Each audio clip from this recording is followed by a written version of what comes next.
നേരത്തെ പറഞ്ഞ S boss സംസ്കാരം ഉണ്ടല്ലോ, ഈ ലിജു നമ്മുടെ എക്സൈസ് മന്ത്രി പറഞ്ഞ എസ് ബോസ് സംസ്കാരമോ ഏക ഛത്രാധിപതിയോ ഒന്നുമില്ലാത്ത പാർട്ടിയാണെന്ന് പറയുമ്പോഴും അവിടെ അങ്ങനെ ഒരു അന്തരീക്ഷമുണ്ട് എന്നാണ് എനിക്ക് തോന്നുന്നത്. ഞാൻ നേരത്തെ പറഞ്ഞിരുന്നു അങ്ങനെ ഒരാൾ ഇവിടെ സൃഷ്ടിക്കപ്പെടുന്നുണ്ട് എന്നുള്ളത്. അതിൻ്റെ ഒരു ഓറയിൽ ലീഗിനൊരു ക്ഷീണം പറ്റിയതുപോലെയാണ് എനിക്ക് തോന്നുന്നത്. അത് ചിലപ്പോൾ ആ ക്ഷീണം മാറിയേക്കാം വരും കാലങ്ങളിൽ വേണമെങ്കിൽ. ഇപ്പോൾ ഒരു മദ്യനയമാണല്ലോ ഒരു അവസാന വാക്ക്. ആ മദ്യനയത്തിന് മുമ്പാണ് ഞങ്ങളുടെ നിലപാട് ഇതാണ് എന്ന് പറഞ്ഞിട്ട് ലീഗ് ഓർമ്മിപ്പിക്കുന്നത് എന്ന ഒരു വേർഷനിൽ ഞാൻ കാണുകയാണ്. അതിന് കടന്ന വേർഷനാണ് ഇപ്പോൾ സനീഷേട്ടൻ പറഞ്ഞത്. ഈ വേർഷനിൽ ഞാൻ കാണുകയാണ് ഒത്തിരി ലൈറ്റായിട്ട് ഓർമ്മിപ്പിക്കുകയാണ്. അതുപോലെ തന്നെയാണ് മറ്റ് ക്രിസ്ത്യൻ സഭകളൊക്കെയും ഇതുപോലെയാണ് ഓർമ്മിപ്പിക്കുന്നത്. ഇതാണ് ഞങ്ങളുടെ നിലപാട്, ഇത് പരിഗണിക്കണം, ഓർമ്മിപ്പിക്കണം. ഇന്ന് ആഭ്യന്തരമന്ത്രിയെ രമേശ് ചെന്നിത്തലയെ വേദിയിൽ ഇരുത്തിക്കൊണ്ടാണ് മെത്രാപ്പൊലീത്ത ആ കാര്യം ഓർമ്മിപ്പിച്ചത്. അങ്ങനെയുണ്ടായത്. അപ്പോൾ ലീഗിനിപ്പോൾ ഇങ്ങനെ കടുത്ത നിലപാടുകൾ എടുത്തതിൻ്റെ ക്ഷീണമാണ് നിലവിലുള്ളതെന്നാണ് എനിക്ക് തോന്നുന്നത്. അതെടുത്തിട്ടോ ഭരണത്തിലെത്തുമ്പോഴത്തേനും അത് ഒരുമിച്ചെടുത്തതിൽ ഒരാൾ ഈ കഴുക്കോല് വലിച്ചിട്ട് പോയ അവസ്ഥയിലാണല്ലോ നിലവിൽ അവർ ഉള്ളത്. അതിൻ്റെ ഒരു ക്ഷീണമാണ്. അത് കെട്ടിപ്പൊക്കാൻ ഇനി സമയമെടുക്കുന്നതാണ് എനിക്ക് തോന്നുന്നത്.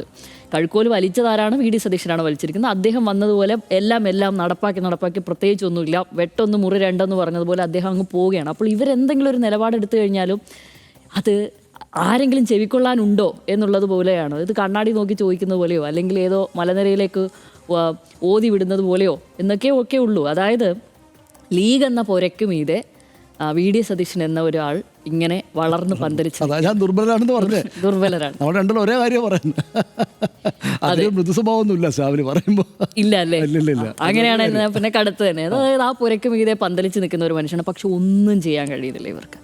ഒന്നൊരു ശിഖരം വെട്ടാനോ ഒന്നും കഴിയുന്നില്ല എന്നുള്ളത് മാത്രമേ ഇങ്ങനെ പറയാം. ഞങ്ങൾക്കൊന്നും കിട്ടുന്നില്ല, പ്രകാശം വരുന്നില്ല കേട്ടോ എന്ന് മാത്രമേ പറയാൻ പറ്റുള്ളൂ. പക്ഷേ അല്ലാത്തത് ഇനി അത് മാത്രവുമല്ല, ലീഗിൽ അഭിമുഖീകരിക്കുന്ന മറ്റൊരു കാര്യം എന്താണെന്ന് വെച്ച് കഴിഞ്ഞാൽ, ഇങ്ങനൊരു പാർട്ടി ഇവിടെ നിൽക്കുകയും ഇവരുടെ മന്ത്രിമാർ വേറെ വഴിക്ക് സഞ്ചരിച്ചു പോവുകയും ചെയ്യുകയാണ്. അത് പി.കെ. കുഞ്ഞാലിക്കുട്ടി ആയിക്കോട്ടെ, ഷംസുദ്ദീൻ ആയിക്കോട്ടെ, കെ.എം. ഷാജി ആയിക്കോട്ടെ, പി.കെ. ബഷീർ ആയിക്കോട്ടെ, ഇവരൊക്കെ പ്രതിപക്ഷത്തിരുന്നപ്പോൾ പറഞ്ഞ കാര്യങ്ങളല്ല.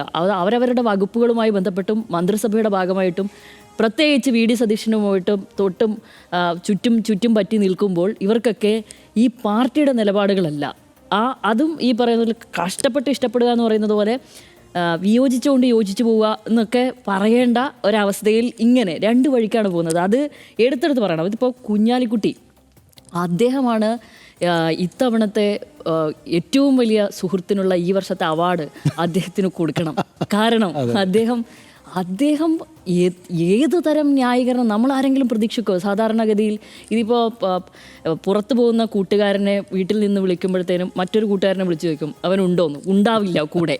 പക്ഷേ ഉണ്ടല്ലോ, ഇപ്പോൾ ഇവിടെ ഉണ്ട്, ഇപ്പോൾ ഒന്ന് ബാത്റൂം പോയതാ, അല്ലെങ്കിൽ മറ്റേതൊന്ന് പുറത്തേക്ക് ഇറങ്ങിയിട്ടുണ്ട്, ഞാൻ വരുമ്പോൾ അവനോട് വിളിക്കാൻ പറയാം. ഈ പറയുന്നത് പോലെയല്ല, അത് എന്നോട് സംസാരിച്ചതാണ്. അതായത് മൂലം വള്ളംകളിയുടെ കാര്യം പക്ഷേ മുഖ്യമന്ത്രി അങ്ങനെ പറഞ്ഞതല്ല, മുൻപ് പറഞ്ഞ് അവസാനിപ്പിക്കാത്തൊരു സംഭാഷണത്തിൻ്റെ തുടർച്ചയായിരുന്നു അത്. അല്ലാതെ അതിനുള്ള ഉത്തരമല്ല എന്നുള്ളത്. ഇത്രയും വലിയൊരു സുഹൃത്തിനെ വേറെ എവിടെ കിട്ടി? ഈ വർഷത്തെ ഏറ്റവും വലിയ സുഹൃത്തിനെ ഉള്ള പുരസ്കാരം പി.കെ. കുഞ്ഞാലിക്കുട്ടി അദ്ദേഹത്തിന് കൊടുക്കണം എന്നുള്ളതാണ്. മറ്റാരിൽ നിന്ന്? അതൊരു ലീഗ് മന്ത്രിയാണ്. ഇനി പോട്ടെ, കെ.എം. ഷാജി.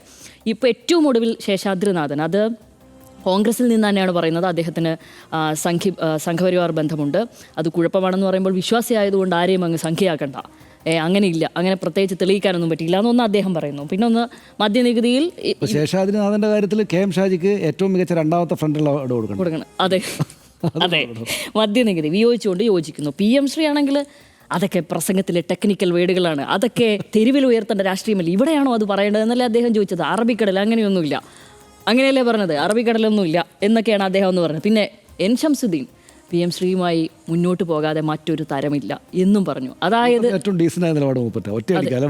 വേറെ ഒന്നുമില്ല, അത് മുന്നോട്ട് പോകാതെ വേറൊരു തരമില്ല. പി.കെ. ബഷീർ ആണെങ്കിലും മുമ്പ് ഊരാളുകളുടെ കാര്യത്തിലാണെങ്കിൽ അദ്ദേഹത്തിൻ്റെ വകുപ്പുമായി ബന്ധപ്പെട്ട് മറ്റൊരു സത്യവും കൂടെ പറഞ്ഞതോടുകൂടി ലീഗ് ഒരു പ്രതിപക്ഷ പാർട്ടി എന്ന നിലയ്ക്ക് അവർ തിരഞ്ഞെടുപ്പ് കാലയളവിൽ ജനങ്ങളോട് സംബന്ധിച്ച പല വിഷയങ്ങളിലും ഇപ്പോൾ അധികാരത്തിലെത്തുമ്പോൾ അവരുടെ തന്നെ മന്ത്രിമാരിലൂടെ വീണ്ടും മറ്റൊരു നിലപാട്, അതായത് വിരുദ്ധമായ നിലപാട്, അവരാർക്കെതിരെയാണോ പോരാടിയിരിക്കുന്നത് ഇവരുടെ ഈ നിലപാടുകളൊന്നും ശരിയല്ല എന്ന് പറഞ്ഞുകൊണ്ടിരിക്കുന്ന അതേ അവരുടെ നിലപാടുകൾ തുടരുവാൻ വേണ്ടി ഇവർ തന്നെ കരുക്കളാവുന്ന ഒരവസ്ഥയാണ് നിലവിലുള്ളത്.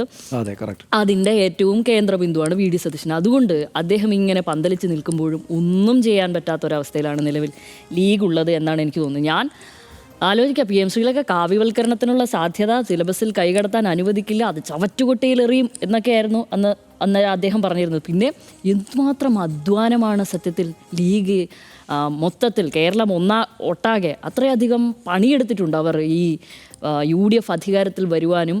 പിന്നെ അതുമാത്രമല്ല, മുഖ്യമന്ത്രി VD സതീശനായും ഇത്രയധികം വാദിച്ച മറ്റേതെങ്കിലും ഒരു പാർട്ടിയോ ആളുകളോ ഉണ്ടോ എന്നുള്ളതാണ്. ഏറ്റവും അധികം ഉറ്റുനോക്കിയിരുന്നത് ലീഗിനെയായിരുന്നു. പലരും ആ പാർട്ടിയിലെ കോൺഗ്രസ് പാർട്ടിയിലിരിക്കുന്ന VD സതീശനൊഴികെ മറ്റുള്ളവർ, അതായത് KC പക്ഷം എന്നൊക്കെ നമ്മൾ പറയുകയോ രമേശ് ചെന്നിത്തല പക്ഷം ഉള്ളവർക്കൊക്കെ എന്തിനാണ് ഘടകകക്ഷികളുടെ അഭിപ്രായം എടുക്കുന്നത്, ഞങ്ങളുണ്ടല്ലോ അഭിപ്രായം പറയാൻ എന്ന് പറഞ്ഞവർ തന്നെ ഒരുപാട് പേരുണ്ട്. ഇത്രയധികം മലബാർ മേഖലയിൽ മുഴുവൻ പണിയെടുത്ത ഇവരെ ഒറ്റയടിക്ക് ഇങ്ങനെ ചിള്ളിക്കളയുന്ന പോലെയുള്ള നിലപാടെടുത്തുകൾ ഉള്ള ആളുകളുണ്ട്. അപ്പോൾ പോലും ഇവർ ഉറച്ചുറച്ച് നിൽക്കുകയും ഇവരുടെ ശബ്ദം ഹൈക്കമാൻഡിനെ അറിയിക്കുകയും ഒക്കെ ചെയ്തതാണ്. നേരിട്ട് വിളിച്ചതാണല്ലോ, പ്രിയങ്ക ഗാന്ധിയാണെന്ന് തോന്നുന്നു ഇവരെ നേരിട്ട് വിളിച്ചിരിക്കുന്നത്.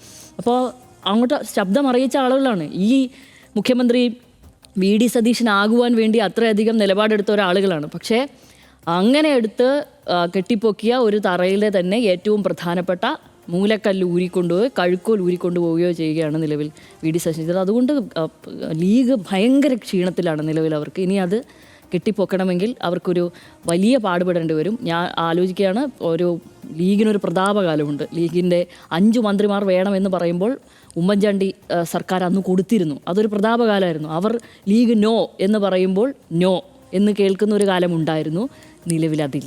നിലവിലതില്ല. ലീഗ് അവിടെ നിന്ന് നോ പറയും, പക്ഷേ കാര്യങ്ങളൊക്കെ അവരുടെ മന്ത്രിമാർ മുഖേന തന്നെ അതിനൊരു ന്യായീകരണവും കണ്ടെത്തി നടക്കുന്നത് പോലെയൊക്കെയുള്ള കാര്യങ്ങളാണ് നിലവിലൂടെ സംഭവിക്കുന്നത്. അതുകൊണ്ട് ചിലപ്പോൾ ആ ക്ഷീണത്തിൽ നിന്ന് അവർ കരകയറിയേക്കാം, ഈ പറയുന്നത് പോലെ മദ്യനയമൊക്കെ വരുമ്പോൾ.